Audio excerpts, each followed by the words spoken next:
Hello friends, नमस्कार। आज हम जानेंगे शिक्षा मनोविज्ञान एवं बाल मनोविज्ञान के अंतर्गत आने वाला हमारा चैप्टर व्यक्तित्व के परीक्षा हेतु जो मोस्ट इम्पोर्टेंट क्वेश्चन है उन्हें हम आज करेंगे। ठीक है, हम फ्रेंड्स जो ये क्वेश्चन है वो परीक्षा की आपका आरपीएससी में, चाहे आपका सेकंड ग्रेड हो, फर्स्ट ग्रेड हो या रीड हो या आपका सीटेट हो या कोई भी जिसमें साइकोलॉजी है फ्रेंड्स, उसकी दृष्टि से बहुत ज़्यादा मोस्ट इम्पोर्टेंट ये चैप्टर है। और जो क्वेश्चन का मैंने यह कलेक्शन आपके सामने लाई हूँ वो भी बहुत ज़्यादा मोस्ट इम्पोर्टेंट है। तो अभी हम चलो करते हैं इनको। पर्सनैलिटी शब्द किस भाषा का मूल शब्द है? ठीक है, पर्सनैलिटी शब्द किस भाषा का मूल शब्द है? तो पर्सनैलिटी हिंदी का है? नहीं। जर्मन का है?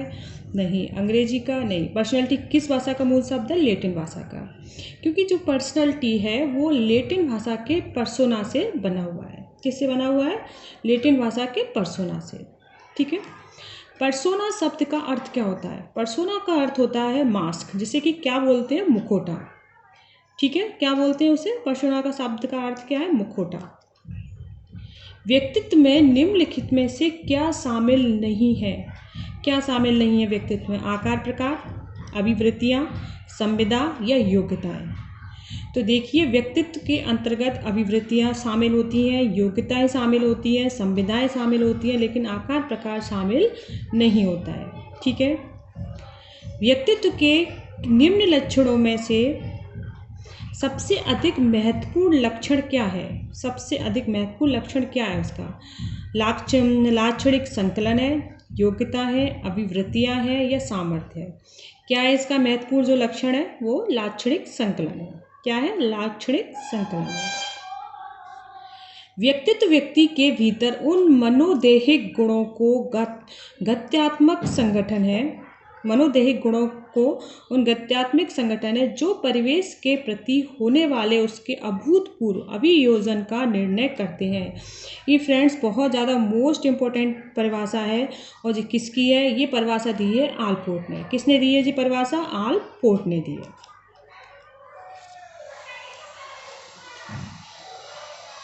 व्यक्तित्व के शील गुणों को सर्वाधिक मान्य संख्या निम्न में से कितनी है? सबसे ज़्यादा मान्य संख्या कितनी है? व्यक्तित्व के शील गुणों की सर्वाधिक मान्य संख्या है कितनी? बताइए। 35। कितनी संख्या बताइए? 35। निम्नलिखित में से किसने शारीरिक रचना के आधार पर व्यक्तित्व के प्रकार प्रस्तुत किए हैं? शारीरिक रचना के आधार पर किसने किए हैं? बॉडी के आधार पर वो किए हमारे क्रेसमर ने। ठीक है, क्रेसमर या इनको क्रेचमर के नाम से भी जाना जाता है। इन्होंने फ्रेंड्स अपनी पुस्तक साइकोलॉजी एंड कैरेक्टर में 4 प्रकार के बताए हैं। जो शारीरिक रचना के आधार पर जो व्यक्तित्व के प्रकार बताए हैं ना, वो 4 प्रकार के बताए हैं।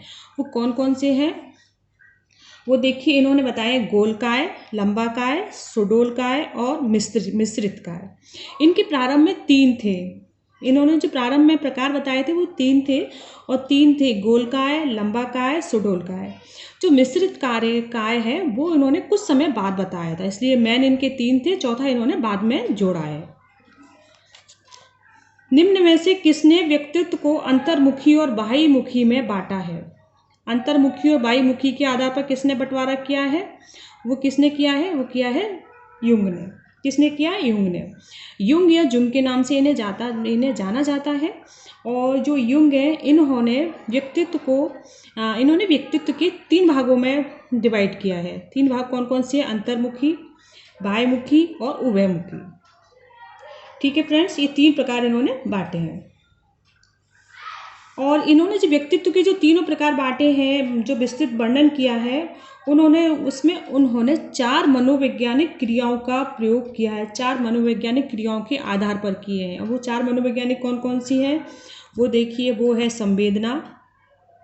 ये भी आप जरूर याद करना कि वो 4 क्रियाएं कौन थी जिसके आधार पर इन्होंने इनका 3 भागों में बंटवारा किया है। तो वो है संवेदना, चिंतन, भावना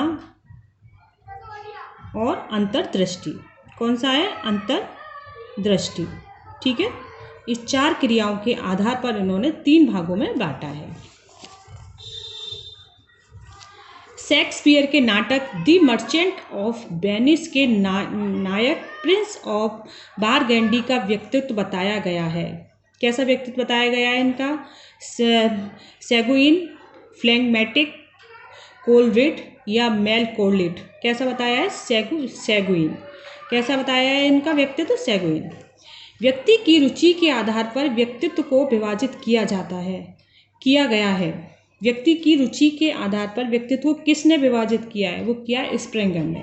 किसने विभाजित किया है? स्प्रेंगर ने। स्प्रेंगर ने फ्रेंड्स व्यक्तित्व को व्यक्ति की रुचि के आधार पर छह भागों में विभाजित किया गया है। ठीक है, वो 6 भाग कौन कौन से हैं देखिए। सैद्धांतिक है, आर्थिक है, सामाजिक, राजनीतिक, धार्मिक और सौंदर्यीकरण या कलात्मक। ठीक है, 6 भागों में इन्होंने बांटा है। व्यापारी, खिलाड़ी, राजनेता, अभिनेता निम्न में से किस व्यक्तित्व प्रारूप के होते हैं? किस व्यक्तित्व प्रारूप के होते हैं? तो ये कैसे होते हैं? होते हैं बाह्यमुखी प्रारूप के। कैसे होते हैं? बाह्यमुखी प्रारूप के। वैज्ञानिक, दार्शनिक, कवि, कलाकार किस व्यक्तित्व के प्रारूप होते हैं? ये किस प्रकार के होते हैं? ये अंतर्मुखी श्रेणी में आते हैं। ठीक है, वैज्ञानिक है, दार्शनिक है, कवि है, कलाकार है, ये कौन सी श्रेणी में आ जाते हैं? ये आ जाते हैं अंतर्मुखी में। आशावादी व्यक्ति में निम्नलिखित में से किसकी अधिकता होती है? किसकी अधिकता होती है? रक्त की, कफ की, पित्त की या स्नायु द्रव्य की? किसकी होती है? रक्त की होती है। ठीक है, आशावादी जो आशावादी लोग होते हैं उसमें सबसे ज़्यादा अधिकता किस चीज़ की होती है? रक्त की होती है। ठीक है, जो चिड़चिड़े व्यक्ति में निम्न में से किसकी अधिकता होती है? जो चिड़चिड़े व्यक्ति होते हैं उनमें किसकी अधिकता होती है? उनमें होती है पित्त की। किसकी होती है? पित्त की। निम्नलिखित में से विद्यालय में बालक के व्यक्तित्व पर सबसे अधिक प्रभाव निम्न में से किसका पड़ता है? किसका अधिक प्रभाव पड़ता है? अध्यापक का, सहपाठी का, क्रीड़ा समूह का या पाठ्यक्रम का? तो इसमें सबसे ज़्यादा प्रभाव किसका पड़ता है? अध्यापक का, क्योंकि जो विद्यालय में बालक होता है वो अध्यापक की पर्सनैलिटी से सबसे ज़्यादा प्रभावित होता है। वो जो जैसा अध्यापक करता है, जैसा बोलता है, तो विद्यार्थी उसी को फॉलो करता है। व्यक्तित्व का स्याही धब्बा परीक्षण निम्न में से किसकी देन है? स्याही धब्बा परीक्षण जिसे कि ITV के नाम से भी जाना जाता है, और ये किसकी देन है? ये है हार्मन रोसाक की देन। किसकी देन है? ये हार्मन रोसाक की। जो हार्मन रोसाक हैं वो स्विट्जरलैंड के थे। कहाँ के थे? हार्मन रोसाक स्विट्जरलैंड के थे, और इन्होंने सन 1921 ईस्वी में इसमें जो कार्डों की संख्या उन्होंने जो कार्डों की संख्या थी उन्होंने 10 कार्डों में बांटा है। कितने कार्डों में बांटा है? 10 में। तो जो इनके 5 कार्ड थे वो तो थे लाल और काले, और 5 कार्ड थे वो थे विभिन्न रंग के। कैसे रंग के थे? विभिन्न रंग के। ये तीनों चीज़ें आपको याद रखनी है कि व्यक्तित्व का स्याही धब्बा परीक्षण किसका है? हार्मन रोसक का है। हार्मन रोसक ने इसे कब दिया था? तो उन्होंने 1921 में दिया था। हार्मन रोसाक कहाँ के थे? वो स्विट्जरलैंड के थे। और कितने कार्डों का प्रयोग किया है इन्होंने? 10 कार्डों का प्रयोग किया है। 10 में से 5 कार्ड कैसे थे? लाल और काले हैं, और 5 कार्ड विभिन्न रंगों के हैं। ठीक है, TAT नामक व्यक्तित्व परीक्षण किसने बनाया है? TAT नामक जो व्यक्तित्व परीक्षण है वो किसका है? वो है मॉर्गन मुर्रे का। किसका है फ्रेंड्स? वो मॉर्गन मुर्रे का है। ठीक है, जो मॉर्गन मुर्रे हैं उन्होंने TAT जो नामक परीक्षण है वो 1935 में दिया था। कब दिया था? 1935 में। और जो TAT परीक्षण है इसको प्रासंगिक अंतर्बोध परीक्षण के नाम से जाना जाता है। किसके नाम से जाना जाता है? प्रासंगिक अंतर्बोध परीक्षण के नाम से। इसमें फ्रेंड्स इन्होंने कुल कार्डों की संख्या 31 बताई थी। कुल कार्डों की संख्या कितनी बताई है? 31 बताई है, जिसमें से जो 10 कार्ड के थे वो थे मेल के लिए, 10 कार्ड थे फीमेल के लिए, और जो 10 कार्ड थे वो थे दोनों के लिए। ठीक है, जिसका दोनों के लिए थे। अब जो एक कार्ड बचा था वो एकदम सादा था, जिसका प्रयोग विषय के व्यक्तित्व की उसकी व्यक्तित्व के सृजनात्मकता का पता लगाने के लिए किया जाता कि इसके अंदर कितनी क्रिएटिविटी है, कितनी क्या है, उसका पता लगाने के लिए कार्ड का प्रयोग किया जाता था। अगर ये आ जाए कि टोटल कार्ड कितने थे, तो कितने? 31। ठीक है, कब किया था इसका परीक्षण? 1935 ईस्वी में। कब किया था? 1935 में किया था।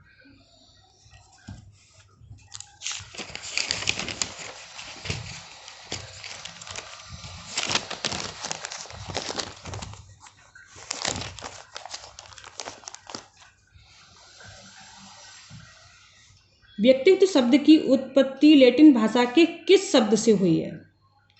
व्यक्तित्व शब्द की उत्पत्ति लैटिन भाषा के किस शब्द से हुई है? तो किससे हुई है? पर्सोना से। किससे हुई है? पर्सोना से हुई है। ठीक है। क्रेचमैन ने शारीरिक रचना के आधार पर व्यक्तित्व को कितने भागों में बांटा है? जैसा कि अभी आपको बताया था कि क्रेचमैन ने 4 भागों में बांटा था। ठीक है। 4 भाग कौन कौन से थे? गोलकाय, लंबाकाय, सुडोलकाय और मिश्रित काय। मैन इनके 3 थे, चौथा मिश्रित काय इन्होंने बाद में जोड़ा था उसको। एंडोमार्फिक और मैस्मोफिक और एंटोमार्फिक रूप में व्यक्तित्व का वर्गीकरण किसने प्रस्तुत किया है? किसने प्रस्तुत किया है? सेल्डन ने। किसने किया है? सेल्डन ने किया है वो। स्प्रेंगर ने व्यक्तित्व को कितने भागों में बांटा है? स्प्रेंगर ने व्यक्तित्व को, जैसा कि अभी आपको बताया था कि स्प्रेंगर ने व्यक्तित्व को उनकी रुचियों के आधार पर बांटा है। और कितने भागों में बांटा था? उन्होंने 6 भागों में बांटा था। 6 भाग कौन कौन से थे? वो थे उनके सैद्धांतिक, आर्थिक, सामाजिक, राजनीतिक, धार्मिक और सौंदर्यात्मक या कलात्मक। ठीक है। 6 भाग हैं। किस परीक्षण में कुछ चित्रों के माध्यम से प्रयोजक द्वारा कहानियां लिखवा कर व्यक्तित्व का मापन किया जाता है? कौन से परीक्षण में किया जाता है वो? कथानात्मक संप्रेक्षण परीक्षण में। किस में किया जाता है? कथानक संप्रेक्षण परीक्षण में किया जाता है वो। हार्मन रोसा किस देश के निवासी थे? हार्मन रोसा कहाँ के थे? जैसा अभी आपको बताया था, स्विट्जरलैंड के थे। कहाँ के थे? स्विट्जरलैंड की। चीज़ भी आपको अच्छे से याद रखनी है। कहाँ के थे? कौन सी सन में दिया था? उन्होंने 1921 में दिया था। कितने कार्डों का प्रयोग किया था? कितने कार्ड थे हार्मन रोसा के? 10 कार्डों का प्रयोग किया था। हार्मन रोसा परीक्षण का निर्माण कब हुआ? 1921 में हुआ था। कब हुआ था? 1921 में हुआ था। मनोविश्लेषण विधि के जन्मदाता कौन है? मनोविश्लेषण विधि के जन्मदाता कौन है? फ्रायड है। कौन है? फ्रायड। ठीक है। फ्रायड ने मनोविश्लेषण के 3 भागों में बांटा है। कौन कौन से भागों में बांटा था उन्होंने बांटा था इड, ईगो और सुपर ईगो में। टीएटी परीक्षण का निर्माण किसने किया था? जैसे कि अभी आपको बताया था, मॉर्गन मुर्रे ने किया था। कब किया था? 1935 ईस्वी में किया था। कितने कार्डों का प्रयोग किया था उन्होंने? इसमें 31 कार्डों का प्रयोग किया गया था, जिसमें कि 10 मेल के थे, 10 फीमेल के थे और 10 किसके थे? 10 दोनों के थे। जो एक कार्ड था वो सादा था, जिसका प्रयोग व्यक्ति के व्यक्तित्व के सृजनात्मकता का पता लगाने के लिए किया जाता है।